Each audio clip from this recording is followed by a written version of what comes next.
Oh my god, I feel like such an auntie right now. Come in, make yourself at home, have a look around. And welcome to everyone joining. Thank you for coming into my home. This is really lovely. And thanks to anyone who's watching this back on Instagram or YouTube or wherever. That's if I remember how to how to save it afterwards. Yeah, this is my first Instagram live. So it's a Ramadan special. It's the holy month of Ramadan. Let me know how you're getting on. Are we still here? It's halfway through now. We're almost there. I think we're doing okay. So yeah, I've had some serious cases of Ramadan brain. So please be patient with me. If I slow down a bit. I'm also a bit of an auntie when it comes to these technology things and all these devices and gadgets. Ramadan Mubarak to everyone as well, of course. Thank you.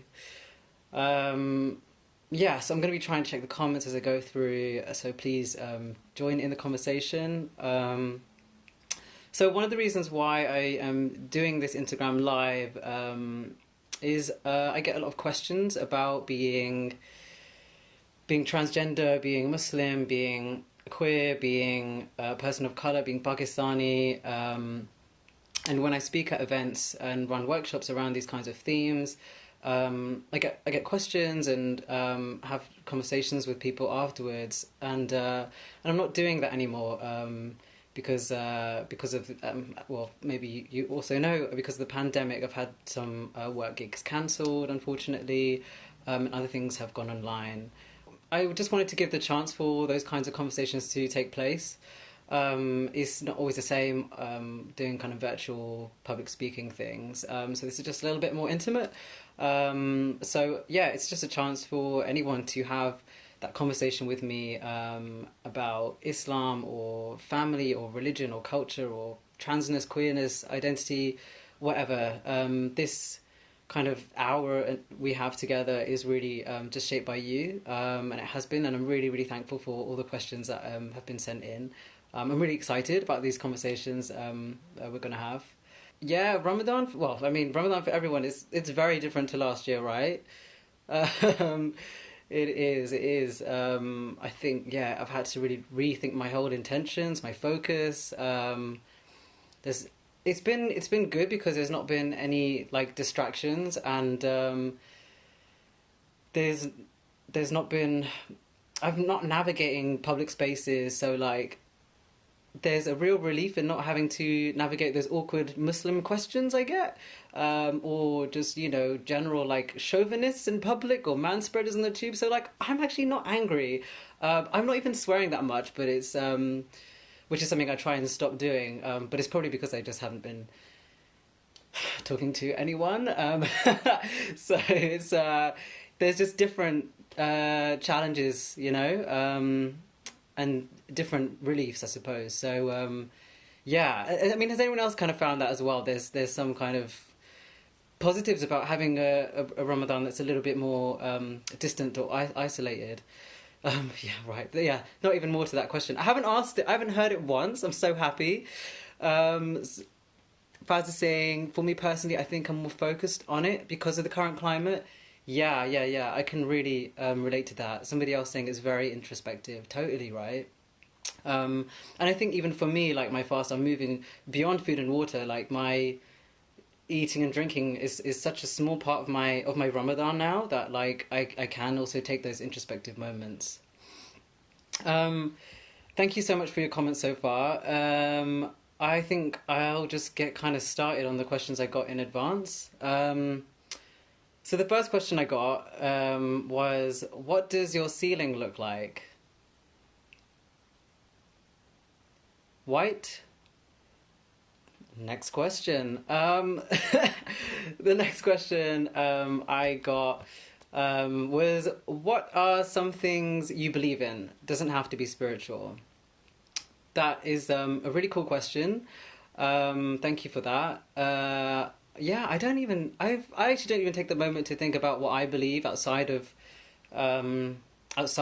faith and spirituality. So the first thing that came to mind is my my training. So some of you may not know, I'm a psychotherapist in training, and I really deeply believe in the power of connection and being heard and being listened to. Hi, just thank you for joining. Thanks for the heart eyes and all the hearts.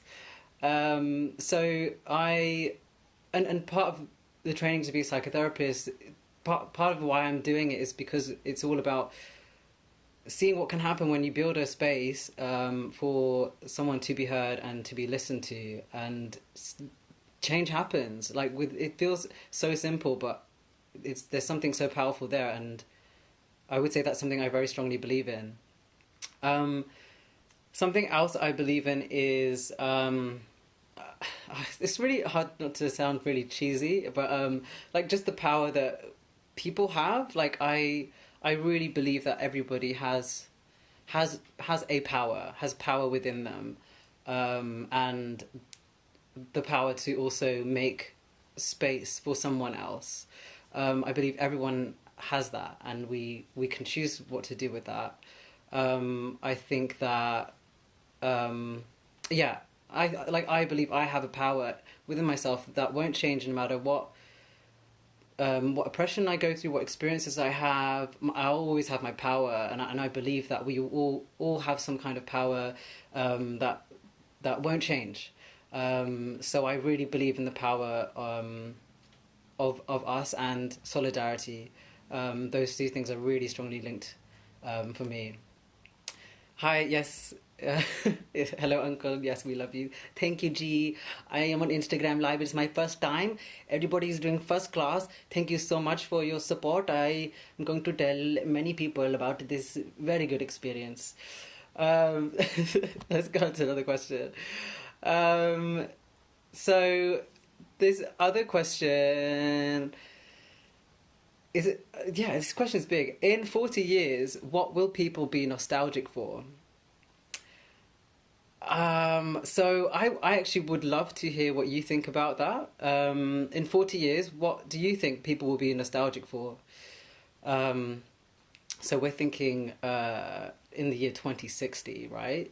I could be 70 years old. It's far away, right? Like I've never thought that far ahead. And I think it's tough because I think that question, thinking what will people be nostalgic for in 40 years, is it means I'm thinking about like what could possibly change. Like, I don't know, it makes me feel really skeptical and cynical, like how oh god, like how much is going to change. I hope not much changes. Just seen a comment, Earth being habitable. Oh god, yeah.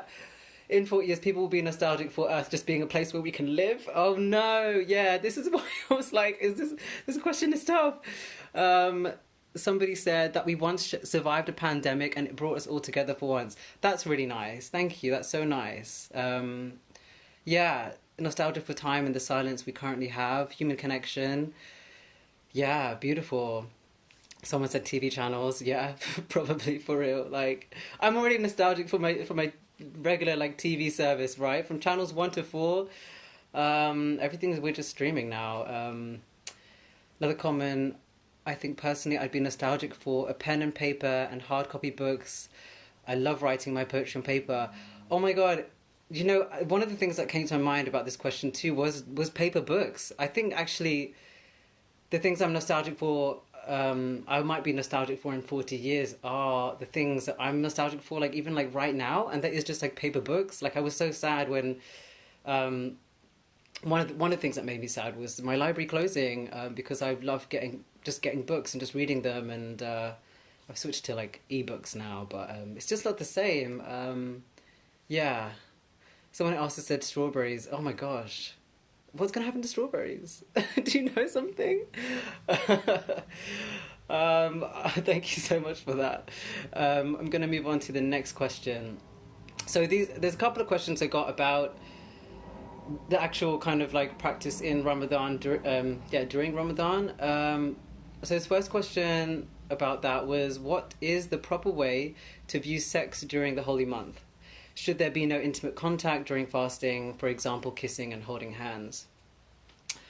Um, so I find these particular words really interesting. Like when we talk about things being a proper way, and when we say should or should not, I can hear like my therapist's voice saying should. Like, where is that coming from? Like, who's saying that stuff?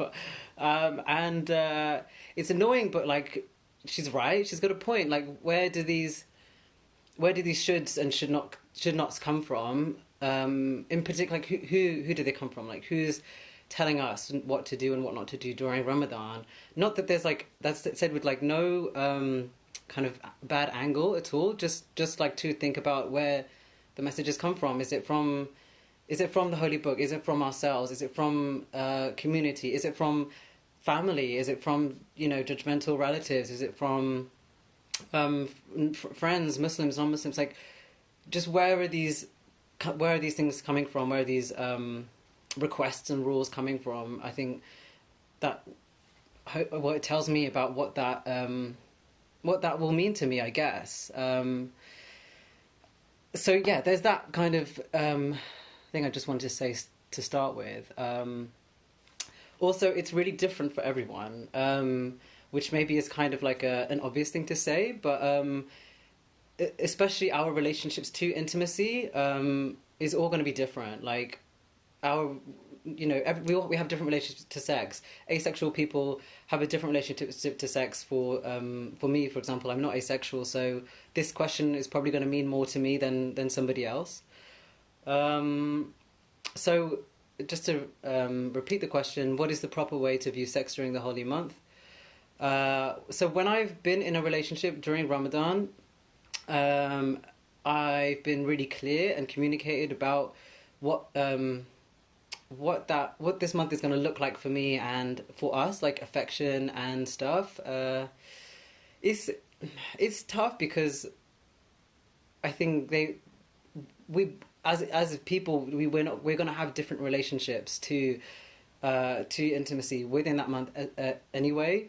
Like I've noticed times when I've just like, I don't know, been affectionate with my partner and they've been turned on, and then that's just kind of left things feeling a bit weird, or yeah, like there needs to be some kind of respect around what I'm doing and why I'm doing it, and it's not for them, it's not an invitation, it's not a way to kind of like move things forward or something. I just wanted to read this comment. I think Ramadan is so intimate and personal. It's about your own discipline and what you want to get out of it. Personal journeys. Totally right. Thank you. Yeah, I guess I would think about what my intention is. Like, so why am I abstaining from kissing or holding hands, for example, during Ramadan? My intention in Ramadan is to, when I'm fasting, I don't want to be aroused. I don't want to be aroused sexually. So if I can be affectionate with someone without feeling those feelings, then I think for me that's okay. And if I kiss a friend on the cheek and that's not connected to kind of sexual arousal or desire, then that's okay. I think it might look different as well if you're in like a relationship or you're with a partner or partners and you want to show affection to them. There are different ways of showing affection that's not sexual, that are romantic and loving and kind, and I think that's nice. The other thing I was thinking about is I want to also use this time in Ramadan to interrogate my relationship to desire. That's really what this kind of questions and thoughts bring up for me. Like, how do I feel about sex? How do I have sex? How do I engage with intimacy and physical affection and desire? What is my relationship to that like? Is it in the best place for me, and is it in the best place for other people? Like, how am I treating other people when I engage in my desire and that kind of thing? So, it's, even though I'm abstaining from, I'm abstaining from kissing and sex while I'm fasting, I'm not going to, after sundown, go on Grindr or Tinder and hook up with someone or have casual sex. Not that there's anything wrong with that, but that not doing that in Ramadan makes me have that space to think about what that does mean, and when I do that, what does that mean for me? I hope that made sense. It's a really good question. Yeah. So the other question I had, which was kind of around those should and should nots during Ramadan, is how do you deal with perceived judgment from other people regarding what you should and should not do during Ramadan? For example, music all the way to alcohol and substances. So again, I'm thinking about who are these should and should nots coming from. Again, just understanding where those rules or requests might be coming from, like somebody who is who is judgmental, or who is kind of like pushing a certain way to be during Ramadan. Are there certain value judgments then on what it means to maybe even value judgments on like what being a good Muslim looks like and what being a bad Muslim looks like, and how the right way to do Ramadan and stuff like that, which is really hard to just think about and unlearn, right? So the question I think about. So I just saw, am I keeping this live up afterwards? I'm going to try, if I remember, how to keep this on. Yeah, I would love to save this video, so I'm going to make sure it's accessible if you miss out, or if you want to just jump out for a second. Thanks for asking and like reminding me I need to need to keep this after. So this question makes me think about what is it in Ramadan that I'm consuming, which is a question I've just loved asking myself and others for the last couple of years. What am I consuming in Ramadan, like as a whole, like beyond food and water? Like I said, there's more than one way to observe Ramadan, observe this holy month. So I'm thinking about like the person asked, like music, film, substances, alcohol, these all different things that we're consuming. What does that mean for me? Is it right for me? Is it healthy for me? Is it serving me? Is it serving others? In particular with substances and alcohol, if you have a dependency or an addiction, it's not easy or safe sometimes to just stop them if you have that tricky relationship. Something I remind myself is that Ramadan should not be hard. It's not a punishment, and just do what you can. I think it's a big ask to just like abstain from something, whatever that might be. Thank you for the love hearts. So just like taking that in your own time, because it's about your intention. I think reducing something versus abstaining something, you could have the same intention, and I think that's really what matters. And for me, is a really important part of Islam, is our intention, and just really just being honest with myself about. Why am I drinking in the evening? Why do I want to have a drink at the end of the day? And just asking myself, what kind of music am I listening to? What kind of films and TV shows am I watching? Like, are they are they violent? Are they not hateful? But are they making me anxious? Am I gaining something from it? Is it a fun distraction? Is it something I feel like I have to watch? Is it something I disagree with? Like, I don't know, but maybe just having to think about what those particular things are, instead of like I guess like a blanket statement. I mean, I know. Sometimes it's easy to have that kind of blanket statement. It makes it easier to just do what you need to do. But I guess I'm just kind of flipping this and saying, well, think about what you want to do and what you need to do, and start there. Yeah. I think just thinking about intentions is really important. If I'm honest with why I'm doing it to myself, then I can be accountable for my actions or whatever that might look like to Allah. And the last thing about this question, which was around dealing with that perceived judgment from other people, that's a tough one. I'll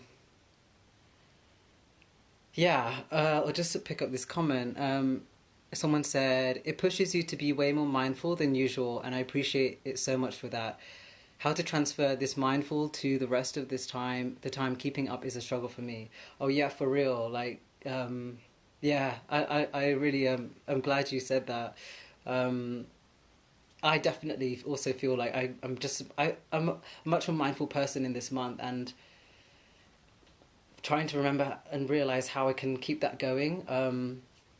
Which I think might I already feel like that's going to be hard when things change with like the lockdown circumstances and rules and regulations and everything like that. Um, I think Ramadan like slows me down in a way. Maybe that's something you also feel as well. Ramadan really, it forces me to slow down, and I think especially like in the society that most of us might be in, which is very like productivity driven, capitalist. You know, we got to keep doing all the time, keep moving. You know, just going fast and being in London, like everyone's in a rush. Ramadan is like a blessing in that way, to slow down, and have that constant learning and unlearning, as someone shared. So yeah, yeah. So sorry, the judgment from others. Yeah, how do you deal with perceived judgment from other people? Yeah, this is really hard. I think, and I wonder if anybody has any tips for that as well, especially when it comes to like families and pressures from Muslim communities. I would say just balance your own energy and like that within whatever you might choose to do about how to deal with that. Because there are so many different ways of doing this, and I think it depends on the type of person you are. Like, I would say, and I have done before, like asking people like, why does this matter to you? How I am fasting today, or how I am choosing to fast today, or how I am observing Ramadan or not fasting. Because it doesn't matter. It shouldn't matter to anybody else except for us and except for Allah.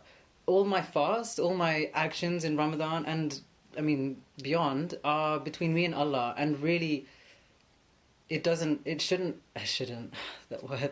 It doesn't matter about what somebody else thinks I'm doing. And it's tough because it's gonna make us feel really. I'm trying not to swear. It's gonna make us feel really rubbish about ourselves. And of course it does. Like, we're human, and that judgment might be coming from someone who cares about us and who we care about too. So that's what I mean about like balancing yourself and your own energy and what you can do within that. Also, and this is something I've done recently. For me, what I like to keep in mind when I'm fasting is to not get into like arguments, and to not hold on to like anger and stress and anxiety as much as I can. So when I see those kinds of conversations open up around a judgment about, my video just got paused there. So when I have those kind of those conversations come up around like what I'm doing and judgments, I remind myself that this isn't even what Ramadan is for me. Like, having this argument, I don't want to argue, and it doesn't really matter to me right now if I continue this conversation, if it gets into an argument, if I counteract this point that you're making, because I'm still going to be doing what I'm doing. I'm still going to be keeping my fast and doing what I think is right, and having my own intentions, and keeping in mind my own relationship and connection to Allah. So that's something that might be also just something to think about, is actually just conserving your energy. Those conversations don't need to be happening right now. Thank you for this comment. We all have our own deen. We're not here for someone else, and they aren't here for us. That's a lovely, lovely answer to that response. Thank you so much. Absolutely. So, got a question. How do you approach faith differently to the way you approached it first learning about it as a kid? This is a really cute question. Thank you. And I'm trying to remember how I remember learning about religion, which is really yeah, I mean, I don't know if I, because my parents are Muslim, my family's Muslim, so it was just around. I just wanted to catch this comment before we jump into this question. So about judgments from others, it depends on context, yes, but boundaries. If you can have a conversation, great. If not, do what you can to protect yourself. And yes, cleanse that energy, move it, and release it. Thank you. And thanks for this compliment on my backdrop. Yeah, this is actually like a bed sheet I stole from my family in Pakistan when I went a few years ago. Just like pinned it up. Um, so yeah, this question, I'll repeat that again. How do you approach faith differently to the way you approached it first learning about it as a kid? Now, I don't know about you, but I remember learning about religion as just like rules, but I don't know, like maybe that is just what it's like being a child. Like when you grow up, there are just everywhere has rules. You just want to do whatever you want, and you get taught rules and all these shoulds and should nots, which I've been talking about. Um, yeah, and then I had my atheist phase, which was well, yeah, it was a phase.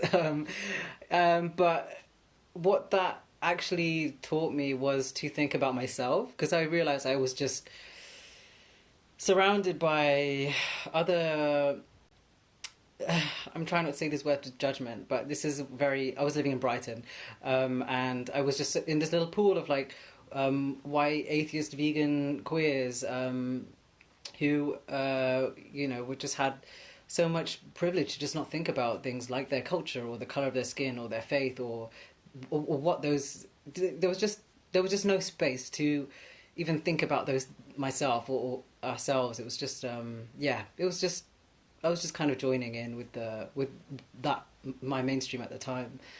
But yeah, so it taught me to think about myself, because I was like, I don't know if I actually I just kind of like stuck with this word atheist. I was like, I'm an atheist, but then I was like, actually, like, am I? Like, what does this word mean? And it's so definite, and I'm not really. That's not me. And then I started learning about Islam, independently, just like by myself, which was kind of scary because I was a Muslim. I still am a Muslim, but now I'm like learning about it again and doing it by myself.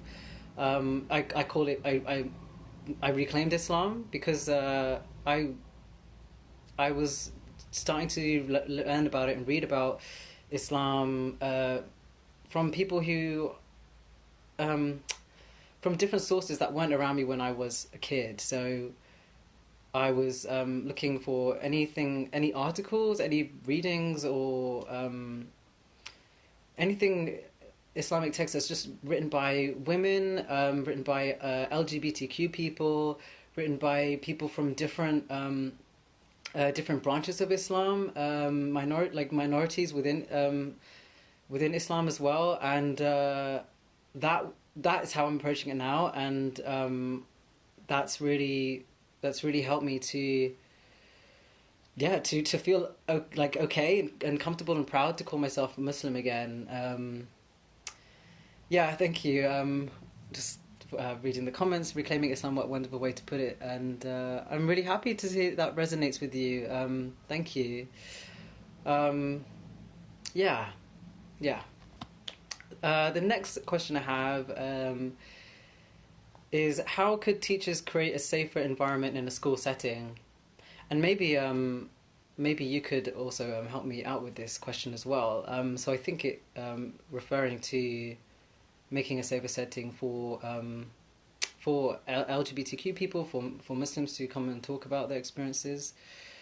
So I'm just catching up with the comments. A question about any female or queer authors I would recommend. I would be really happy to hear recommendations from other people. I know there are some quite active people already in the chat. And thank you, Faz. Reclaiming Islam means a lot. Was always so hard to articulate that.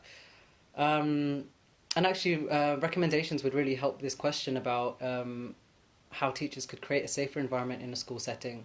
The first person that comes to mind is Amina Wadud, who's otherwise known as the Lady Imam, who has written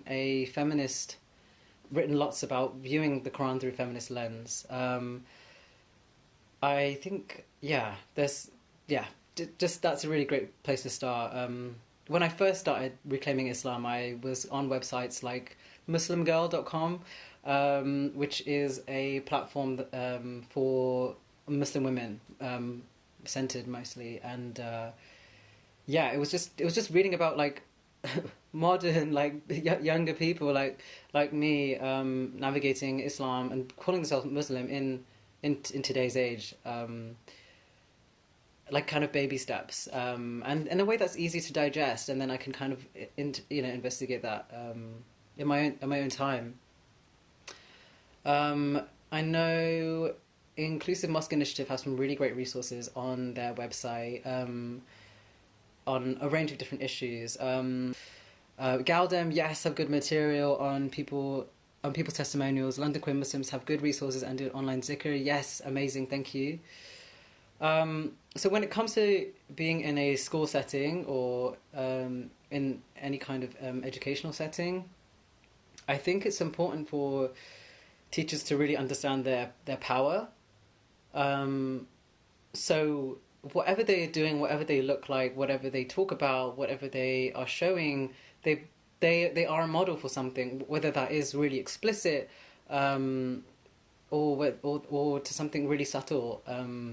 Like it could be something really explicit, like the curriculum itself and what that teacher is sharing. It could be something implicit, just like, I don't know, a badge that a teacher wears, or I don't know, the activities they might do in form time. Like I remember one of my tutors, my form tutors, we played Desert Island Discs, and it was really cool. But it's so sorry for some of you who don't know, that is where you share a certain number of songs, discs.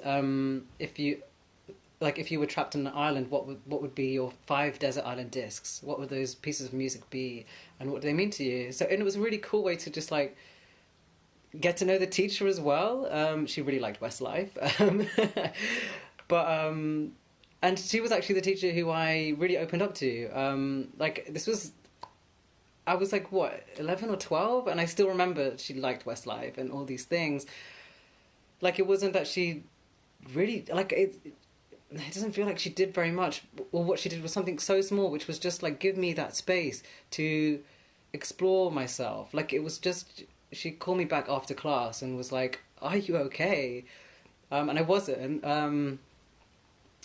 And I mean, this time I was my parents were getting divorced, and then there was other lesbian feelings going on, and just that space to just explore that was just so good. I went, I was just so supported after that. I think I went to counselling after that too.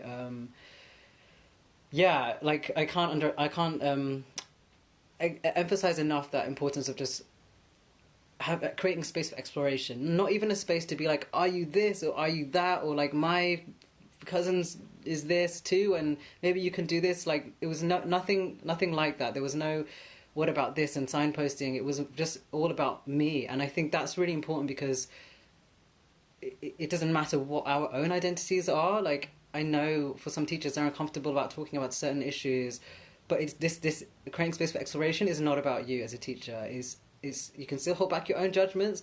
You can still have your own beliefs, like when the pupil walks away. But it doesn't cost anything to create that space for exploration.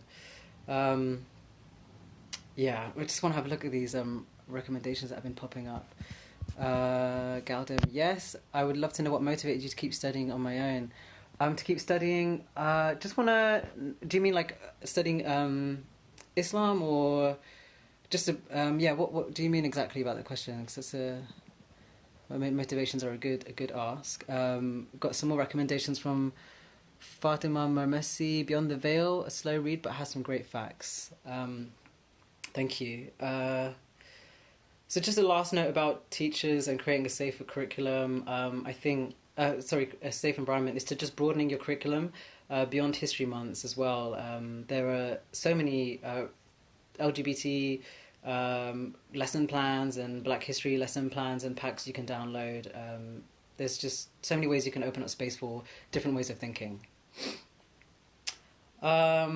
So Oh yeah, sorry. Visibility. If you're an ally, make that visible in subtle ways for students so they know that they can explore. Yes, absolutely. And again, it's just about that you're visible, like as a teacher, like people look up to you, no matter like what the young people say and how they might treat you. You're always going to be that person to look up to. And that's okay. Like like I say we because I consider myself in a position of power as a youth worker as well. Like young people will look up to me, so I have to think about which parts of me am I making visible, and what's my intentions and thoughts behind that. Um, Thank you for that. Okay, so the question was about what motivates to keep me studying Islam besides from what we are taught from our families, like reclaiming Islam, as you said. Sometimes it feels very lonely. You know, I'm so glad you asked that question, as it really ties into this. My answer to this other question I got, which is what keeps me holding on to my faith or religion. And I think for me that's about like my motivation to keep going as well. And maybe like the two biggest things about that, about what it is remembering that Islam is not a binary. Religion is not a binary. It's not that I am either Muslim or I'm not a Muslim. I'm it's it's a spectrum. It's all those things in between. Like I will change my mind, and I have done in my life. Like I've just shared, you know, I've been. I had my atheist phase. I wasn't Islam. I was a Muslim when I was younger, and now I call myself a Muslim again. And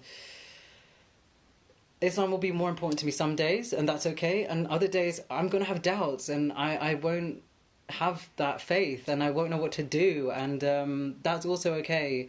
And that keeps me motivated because it keeps me holding on to Islam. Because it's flexible. It's not even a fixed grip, right? And I think actually, like most of the time, it feels like this is kind of corny as a sound. It feels like Allah is the one who's actually got a grip on me, even in those times when I don't feel like I'm at all like connected to Islam, or I'm not even connecting to it. Like I'm just like missing this thing. Like sometimes I'll just look back on my life and I can see and feel that I was held somehow throughout it, even though at the time, like I know, like I was just like, why is this happening to me? I don't believe in God, blah blah blah. Yeah, so it is just having that room to have those doubts. I remember when I started reading a book about the Prophet Muhammad, and just reading about his life story, and about the Quran, and when it was revealed during this holy month of Ramadan, how many doubts our Prophet had about the word of God, and I was like, oh, so that's okay. Like that's normal to be given this thing, this gift, and then also just to be like, I'm still not sure, like. Great, like I was like, yeah, okay, so I'm just gonna take my time to have this I don't knows and figure it out for myself. Yeah, and the other thing I want to say about motivation and what keeps me holding on to faith is that it's not the drive to know. It's not my drive to learn everything. I am wary of people who claim that they know everything about Islam, and they know what the word of Allah is, and they know the Quran inside out, because we don't. Like even just like, again, going back to the beginning of how how the Quran came to be, like it was through word of mouth, right? And isn't it that we're never gonna really understand like the true meaning of the word of God, because we're not Allah. Like we're just here as servants. We're just here to serve. So there's no way we're gonna know everything, and that's great. I don't want that to be my motivation for learning and reading about Islam. I think my motivation is about finding a meaning for myself within this, and what I can do. What can I learn from others? I'm not trying and through Islam and all that kind of thing. Yeah. Oh, that makes a lot of sense. Oh, the person, yes, you asked the question. I'm really glad. I'm really glad you asked that. Yeah, giving ourselves the freedom to doubt. Yeah. I think it's totally okay to sit on the fence a lot of the time. I did want to come back to a question I got asked at the start, which was, how do you juggle being queer and Muslim? I yeah, it's funny. I get these questions quite a lot about what's it like being, this and this, and how do you navigate being this and this, and I feel like it's a bit of a cop out, but like the simple answer is like I don't know because it's just how I live my life. It's just how I don't know really how not to be juggling these things because it's always there. I think it just makes me think about like those spaces that I'm navigating as I'm being those things, and maybe like the messages I get from other places about what it means to be juggling these identities, and maybe it's yeah, I don't know how to answer that question. I mean, the relationship between all like parts of myself is never going to be fixed, which I've talked about quite a bit. I don't really maybe not having something definite and fixed is, let me rephrase that, too many negatives. Ramadan brain. I don't feel like my relationship to Islam is fixed, and maybe I don't feel that way about other parts of myself too. So yeah, it's how do I juggle being queer and Muslim? Maybe just making sure I have spaces where I can juggle.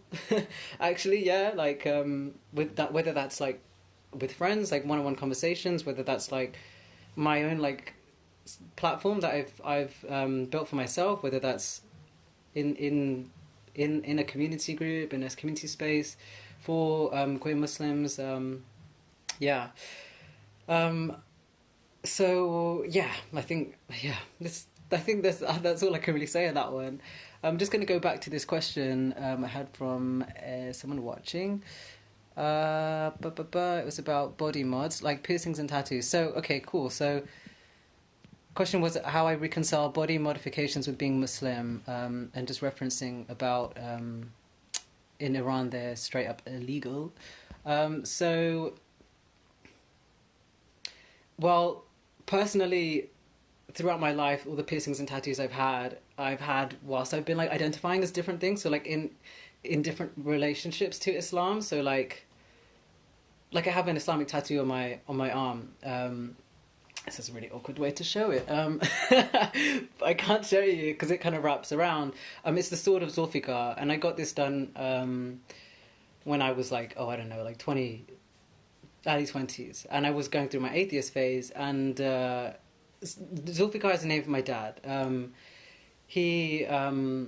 So I got it to kind of honor him and remember him, which has a particularly different meaning now that I identify as a Muslim, and also now because my dad passed away this year. So it's like it's a really interesting question. Like I don't know because I think if I was identifying as Muslim then and had the choice to get this tattoo, I don't think I would have gotten it done, and that's okay. Like I'm okay with that. I don't have a regret about it because it still has a meaning to me and it still taught me something. But I mean, I guess it sounds like these kinds of conversations, questions around like body mods, like piercings and tattoos, come around like body policing, and choice, autonomy. Like I think that maybe if our actions, if our piercings and tattoos aren't hurting anyone, if they're not hateful or oppressive, then I think that might be okay. But in a place where they're illegal, it's a very different question, a very different conversation to be had. Okay, I'm just trying to scroll down, but here we go. Uncle vibes. I just want to read out some comments before we start to wrap up. Someone said, we spend so much time asking that question instead of just being, you are both, and that's why it sounds so easy, but it just is. Yeah, right. Someone responding to that question about how to juggle being queer and Muslim. Yes, it's Ramadan brain. Thanks for the sympathy. Um, yeah, and another response about the question about piercings and tattoos and body modifications. Somebody said that's definitely a cultural thing, not so much religion. So if it's illegal in your country, then do what you can to stay safe. That's a really brilliant point. Thank you for adding that. So I think I have gone through all my questions. Let me just check. Yeah. Wow. Okay. Amazing. I'm so happy I managed to answer them all. I was really worried about missing some. I want to say a huge thank you to everyone who's joined, who stayed, who's jumped in and out, who's submitted questions and comments and hearts and stuff. Like I feel really I feel really great, and I feel really heard. So thank you. It's been such a nice way to connect with you all, and in a way to connect with myself and my faith, and to just have this space for reflection. I want to know if you want to see if if you like this, if you want to see more Instagram lives, if you want to. If you have any ideas of other themes, like was this a good theme? Would you like a more specific theme about, like, I don't know, the school environment came up, or particular do's and do nots and should nots during Ramadan, or something totally out there, like my my background from Pakistan.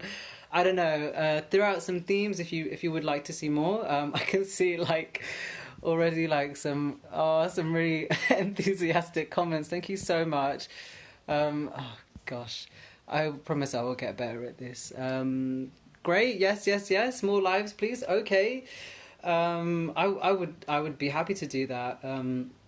Like I say, this has been really, really fun. And it's just nice to also, like, I don't know, answer these questions in a way that's like away from the gaze of like other people, I guess. You know, like different from being at like an event or something that might be framed by pride or gender or something.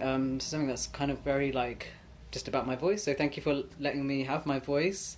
Someone's written, "Bless us with your presence online more often." Sunglasses emoji face. Thanks.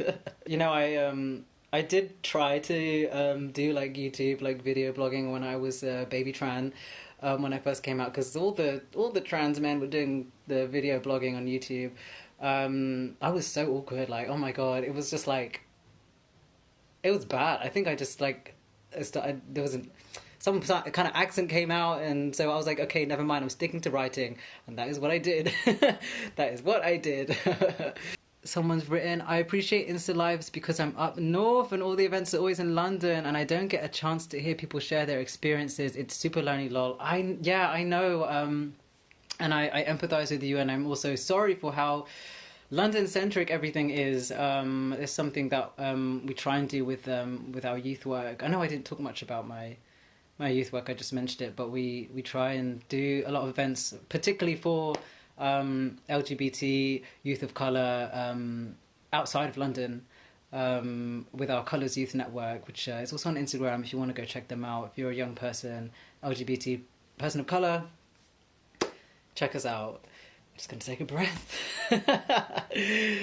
Really, I'm really grateful for everyone who's still here and who stuck around as well. I really hope there's something you can take from this, no matter what your relationship to faith is, whether you have one or not, or if you just came along just to see what's up. I hope there's something that you can, take away for the day. If not, that's all right too. No worries.